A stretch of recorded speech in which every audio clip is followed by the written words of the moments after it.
Assalamualaikum ya Habib. Seseorang perempuan meminum obat pencegah haid, misal pil KB pada bulan Ramadan.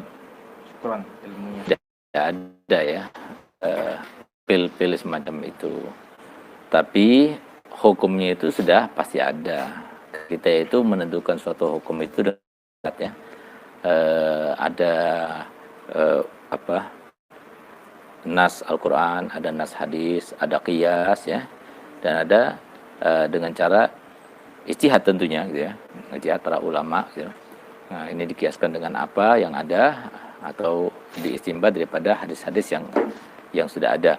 Nah, oleh karena di sini ulama mengatakan, bolehkah kita itu meminum pil ketika kita sedang menjalankan puasa Ramadan supaya tidak ada hutang gitu. Nah, jawabannya adalah yang pertama. Yang paling pertama diperhatikan oleh ulama itu adalah apakah pil yang semacam itu membahayakan dirinya atau tidak. Baik pada masa itu ketika dia meminumnya atau di masa yang akan datang. Kalau membahayakan maka haram hukumnya. Nabi SAW telah bersabda dalam hadisnya, dan itu menjadi kaidah dalam mazhab, dalam kaidah fikih, yaitu la dororo wala diror. Jadi nggak boleh membahayakan orang lain dan nggak boleh membahayakan diri gitu. Nah, jadi nggak boleh kita melakukan sesuatu yang membahayakan diri. Nah, oleh karena itu maka di sini yang pertama kali diperhatikan di sini adalah bahaya atau tidak. Kalau semua ada efeknya, efek negatif tentunya, maka nggak boleh kita mengkonsumsinya. Ya, biasanya ya kalau kita itu melihat kepada ilmu biologi ya, sesuatu itu ketika tidak tercampurkan dengan sesuatu yang benda asing, maka dia akan normal saja. Tapi ketika dipaksakan harus ada benda asing yang masuk, ya, maka biasanya itu akan ada imbasnya. Nah, karena tidak sinkron dengan badan kita. Jadi seperti disebutkan oleh para ahli medis sekarang ini, kalau seumpama kita ini mempunyai imunitas kita itu bisa menghancurkan corona itu kalau semua menyentuh badan kita gitu.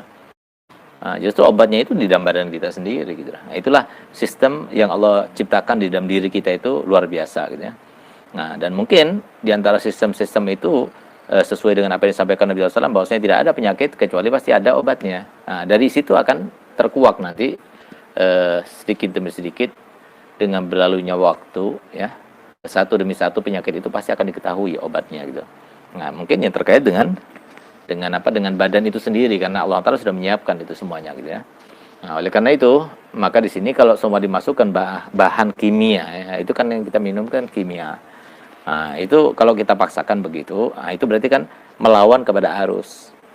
Nah, kalau seumpama bukan terpaksa, itu bisa membahayakan. Nah, itu secara ilmiah itu seperti itu ya.